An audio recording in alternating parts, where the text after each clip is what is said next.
ശിവലിംഗത്തിനുമേൽ ചവിട്ടിയൊരു മനുഷ്യനെ തന്റെ മഹാഭക്തനായ മഹാദേവൻ മാറ്റിയ കഥ.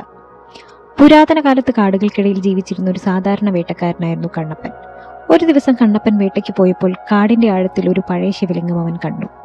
ആരും പൂജിക്കാതെ ഇലകളും മണ്ണുകളും മൂടിയിരുന്ന ഒരു ശിവലിംഗം. കാടിനെ പോലും വേദനിപ്പിക്കുന്ന ആ കാഴ്ച കണ്ട് കണ്ണപ്പന്റെ കണ്ണുകൾ നിറഞ്ഞു. കണ്ണപ്പൻ കാടിനുള്ളിൽ താമസിക്കുന്ന ഒരു പാവം സാധാരണക്കാരനായിരുന്നു.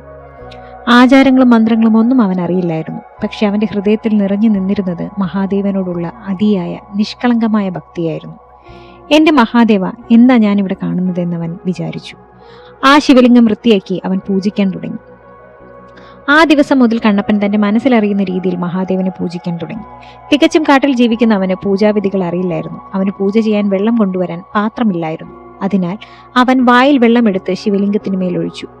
വേട്ടയ്ക്ക് പോയപ്പോൾ കിട്ടിയ ഇറച്ചിയും അവൻ ഭക്തിയോടെ ശിവന് സമർപ്പിച്ചു. പണ്ഡിതന്മാർക്ക് ചിലപ്പോൾ അത് ശരിയായ പൂജയായി തോന്നില്ലായിരിക്കാം. പക്ഷെ മഹാദേവൻ കണ്ടത് ആ പൂജയുടെ രീതിയിലല്ല, കണ്ണപ്പന്റെ ഹൃദയത്തിലെ നിഷ്കളങ്കമായ ഭക്തിയിലായിരുന്നു. എന്നിട്ട് മഹാദേവൻ അവനെ പരീക്ഷിക്കാൻ ഒരുങ്ങി. ഒരു ദിവസം പതിവ് പോലെ പൂജയ്ക്കെത്തിയപ്പോൾ ഒരു ഞെട്ടിപ്പിക്കുന്ന കാഴ്ച കണ്ടു. ശിവലിംഗത്തിന്റെ ഒരു കണ്ണിൽ നിന്നും രക്തം ഒഴുകുകയായിരുന്നു. അത് കണ്ട് കണ്ണപ്പൻ ഭയപ്പെട്ടു. എന്റെ മഹാദേവ, എന്താണ് ഈ സംഭവിക്കുന്നത് എന്നവൻ വേദനയോടെ ചിന്തിച്ചു. അവൻ ഇലകളാൽ രക്തം നിർത്താൻ ശ്രമിച്ചു. പക്ഷെ രക്തം നിന്നില്ല. അവസാനം കണ്ണപ്പൻ ഒരു വലിയ തീരുമാനം എടുക്കേണ്ടി വന്നു.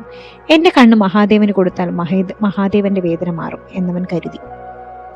ഒരമ്പിന്റെ സഹായത്തോടുകൂടി സ്വന്തം കണ്ണെടുത്തവൻ ശിവലിംഗത്തിന്റെ കണ്ണിന് പകരം വെച്ചു. അത്ഭുതം! ഉടൻ തന്നെ രക്തം നിലച്ചു. പക്ഷെ മഹാദേവന്റെ പരീക്ഷണങ്ങൾ അവിടെ തീർന്നില്ല. ഉടൻ തന്നെ ശിവലിംഗത്തിന്റെ രണ്ടാമത്തെ കണ്ണിൽ നിന്നും രക്തമൊഴുകാൻ തുടങ്ങി.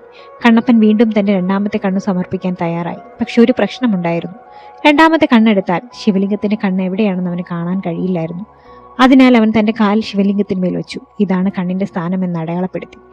അവൻ രണ്ടാമത്തെ കണ്ണെടുത്ത് നൽകാൻ പോകുന്ന അതേ നിമിഷം ആ കാട് മുഴുവൻ നിറച്ചൊരു ദിവ്യ പ്രകാശം തെളിഞ്ഞു. മഹാദേവൻ സ്വയം പ്രത്യക്ഷപ്പെട്ടു. അദ്ദേഹം കണ്ണപ്പന്റെ കൈ പിടിച്ച് സ്നേഹത്തോടെ പറഞ്ഞു, മതി മതി എന്റെ ഭക്ത, നിന്റെ ഭക്തി എന്നെ സന്തോഷിപ്പിച്ചു. ഇനി നിന്നെ പരീക്ഷിക്കാൻ എനിക്ക് കഴിയില്ല. നീ എന്റെ ഏറ്റവും പ്രിയപ്പെട്ട ഭക്തനാണ്.